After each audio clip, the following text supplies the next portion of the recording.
for being the bestest mommy ever. With 2024 finally coming to an end, and 2025 now here, we gotta talk about all the new anime that you maybe missed from the past year, and we had a lot of great hits. So keep in mind this video is only going to be anime that we actually watched, and it's only going to be anime that had their first season, so there's not going to be any sequels on this list, man. But today's anime question is going to be, let me know what was your favorite anime from 2024. I know that's a very hard question, man, but if there's anything you might be interested in, make sure to like, comment, subscribe, turn the bell, do all those nice things, and let's go ahead and hop straight into this list.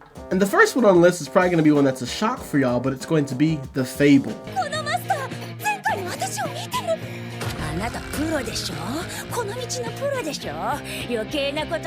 And this one follows Sato, a hitman who's notoriously known as the Fable, one of the greatest hitmen in the underworld of Japan. But, reversely from his boss, he got an assignment to take a break for a year, so he ends up moving to Osaka, and he has to lay low, and he's given the rule of not killing anyone. Of course, we know with these stories, he gets thrown into a whole lot of situations where he has to hold back his super crazy assassin skills and find ways to seem like just a normal person. This show is very funny, and it gives you a good adult atmosphere where you can actually see some interactions with the Yakuza and some funny jokes, and they also have a live-action TV show for this one. I think the show is very entertaining, and if the comedy lands for you, I think you'll definitely understand why I put this one on my top 10 from the year list, man. But if you want to see something with a little bit more of an adult atmosphere and some Yakuza action, I definitely recommend you try out The Fable.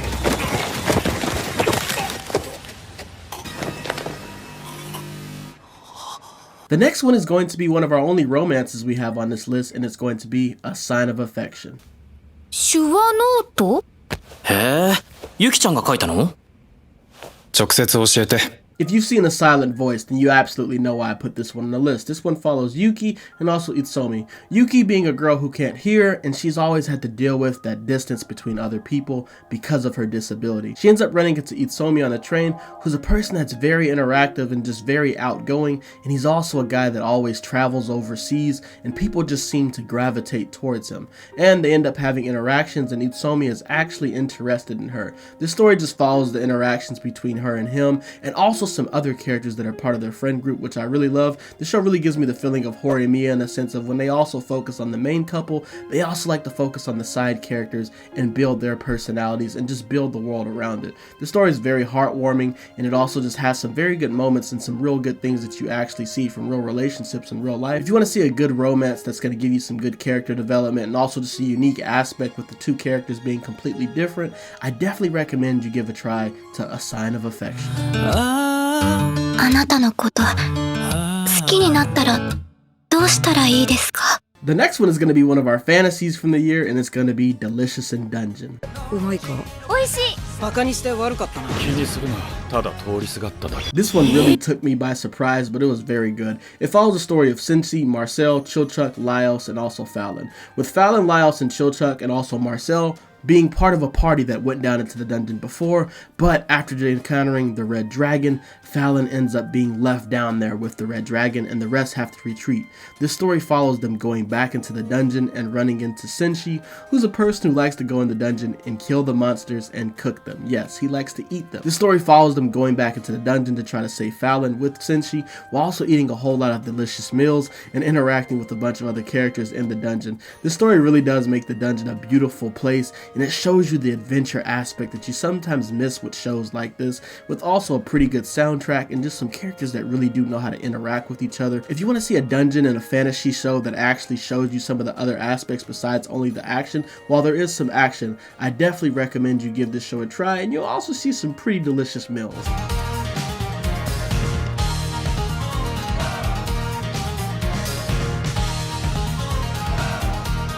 The next one on the list is going to be Solo Leveling. And this one is actually a Korean anime, and it follows the story of Sun Jin-woon. We always see the stories of the main protagonist dying and getting transported to the other world, but what about a show where portals open up in your world and monsters come through it if you don't close these portals in time? That's basically the synopsis of Solo Leveling, where these portals open up, or these gates, that's what they call it in the anime, and you have to complete these tasks or go inside these gates and actually clear the dungeon to make sure that these creatures don't come out into the real world. And it follows our main character Sun Jin-woo, and after a freak accident, he ends up getting the ability to level up, which is why we get the name solo leveling. And this story basically follows him trying to level up and become stronger to both provide for his family and maybe at some point become the hero of this world. The story has a lot of good action, there's also some great animation and a good soundtrack, and some of the creatures that you get to see in this story really do look pretty interesting, and they have a really unique design. While some of the supporting characters could need some help from the first season, I definitely think we'll get to see some more later on as these seasons continue, since I do think this show is going to be here to stay. But if you want to see some good fantasy action with also a good underdog protagonist, I definitely recommend you try out Solo Leveling.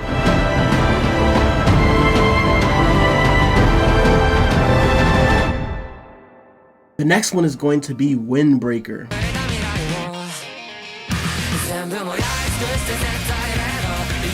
And you know we gotta have our delinquent anime on this list. And this one follows Haruka Sakura, who moves to Feuden. And he moves here because he wants to find the strongest people to fight them. Yes, he wants to fight. But he ends up going to Feuden High School, which is known for having one of the notorious gangs, Feuden. But one thing about this gang is a little bit different. They're actually not as violent as he thought they were. They actually protect this city. And this story is actually about Haruka learning that it takes a lot more than strength to be recognized as the strongest. He ends up joining Feuden, and you can actually see him do a whole lot of different interactions with also some gang wars, some nice little interactions between other characters, and also him just learning how to just interact with people and actually socialize with people. I think this story has a very bright future, and I definitely do like how the characters interact with each other, and they have pretty unique personalities. If you're looking for a delinquent show that has some good animation and also a good direction that is trying to go in the future, I definitely recommend you try out Windbreaker. The next one on our list is going to be Kaiju number 8. And this one follows Kafka, a person who people probably really think is pretty irrelevant in the world that he lives in. In the world that he lives in, there's kaiju and these monsters that show up and terrorize people. And what he does, he's the person that cleans up the poop and also the remainings after these kaijus are defeated. And to add more salt to the wound, he made a promise with his childhood friend that he would actually become one of the people to fight and help defeat these kaijus after his hometown was destroyed, and he didn't end up doing that, and his friend ended up being the captain. That's the main synopsis for the story, him trying to find a way to move his way up to the ranks to stand side by side with his best friend. And he actually gets some help with this, with getting the powers of a kaiju. This show very much reminds me of Parasite, where there's another entity on the planet terrorizing people, and the main protagonist ends up getting the powers of this terrorizing entity. The story has some pretty good action, there's also some very good characters, and you like the teamwork aspect of it, since you know it has a little bit of a military aspect with the people being able to defeat the kaijus. This one has also a good soundtrack, and there's some pretty interesting monsters that we get to see in the first season, which very much makes you excited for what we'll see later on as we go into the story. If you want to see a pretty good action show that's not afraid to get a little gory, also with some good supporting characters that really do find a way to push the plot, and also with a unique main character since he's in his 30s and he doesn't follow that same teenager protagonist motive that we get, I definitely recommend you give Kaiju number 8 a try.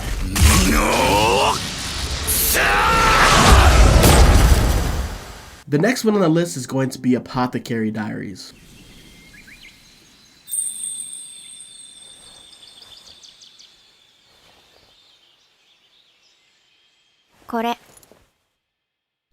And this one has a little bit of a Chinese influence on it, and this one follows Momo, an apothecary in the red light district before she gets kidnapped and sold into the Imperial Palace. And after getting kidnapped and taken to the palace, she basically tries to find ways to solve mysteries with her medical knowledge to prove her worth in the palace so nothing bad happens to her after. This story is basically just following her dealing with all the different mysteries. This story really shines with the fact that the mysteries are very good to try to figure out on yourself, and there's also conspiracies lying down in the palace and trying to figure out what's actually going to be the end game with this story, while also seeing the interactions between the characters, because the two main protagonists definitely have a very good chemistry going on. If you want to see a really good mystery story that also has a really good main protagonist with Momo, I definitely recommend you try the show out.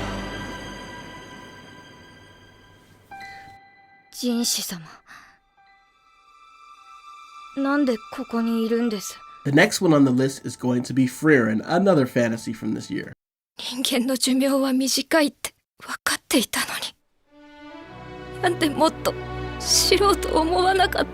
this one is a fantasy that has a little bit of a twist to it. We always see these stories about the parties going on an adventure and defeating the Demon King, but this story follows after the Demon King is defeated? What happens when there's peace and there's nothing really to defeat and everybody's moved on and everybody's gone old and died off? Well, this one follows Frieren, who's an elf who actually outlived all of her old party members except a few of them, and it follows her basically trying to move on and live in the world after this glory that she had. And what makes this story really stick out, it really reminds me of To Your Eternity in the sense where it's an otherworldly being, or a being that we would put above humans with a long lifespan, trying to find ways to move on and maybe find happiness in life after not having a purpose anymore.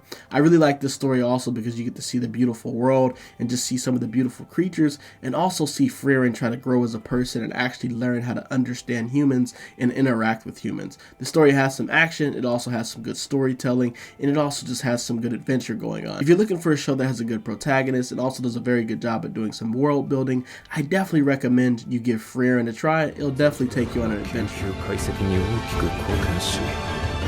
歴史上で最も多くの魔族を葬り去った魔法使い早々のフリーレン The next one on this list is going to be one that you already know we talked highly of, and it's going to be Dead Demons Destruction.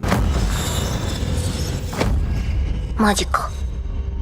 マジです。 And this one follows Kadode and Oron, and this one follows the story of what happened if an alien ship just appeared over your city and just sat there. And then one day your military decided to shoot a rocket off to the ship, and then it ended up blowing up the city. This story basically follows the events leading up to the explosion happening. When I actually started this show, I thought it was going to show everything that happens after the explosion, but it actually very much focuses on the character development and also the interactions on the characters leading up to the impending destruction of the city. And this story does a very good job of showing humanity breaking down and slowly turning in on itself because of the impending doom that people see coming. And it's also just a very good show of just showing the bads and the good sides of what happens if aliens actually came to the earth. With the sense is, do we have the right to just kill them, or do they have their own rights as people too? Should we trust them, or should we get rid of them? I really like this show in the sense that it also has some pretty good music. The characters are very quirky and very different and have their own unique personalities, and the art in this show is just amazing. If you're looking for something that puts a lot of focus onto the character development and the interactions between the characters, and also just asking you questions that don't just have a pretty black and white answer, I definitely recommend you try out Dead Demons Destruction.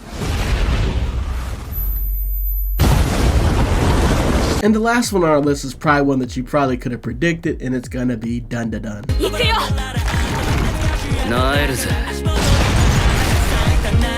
And this one follows the story of Momo and Okarun, with Momo being a girl that's pretty popular and that believes in ghosts, and with Okarun being the nerd that believes in aliens with no friends. Somehow these two end up having an interaction and they end up making a bet with each other after an argument. Momo has to go to a place where aliens are known for, and Okarun has to go to a place where ghosts are known for, because they both don't believe the other person's thing.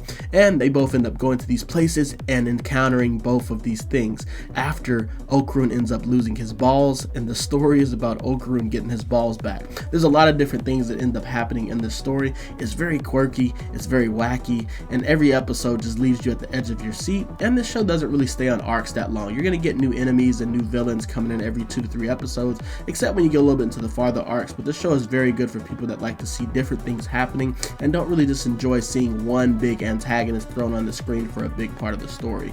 If you want to see some interesting characters, some romance, some nice dynamics, beautiful color designs, and also just a good soundtrack and just some interesting villains with the fact that you get aliens and ghosts put together in the same story, I definitely recommend you give Dun Dun Dun a try. It's gonna be here for a while, and it's definitely gonna be a staple in the shonen community going forward. So what are you doing? Go watch Dun Dun Dun.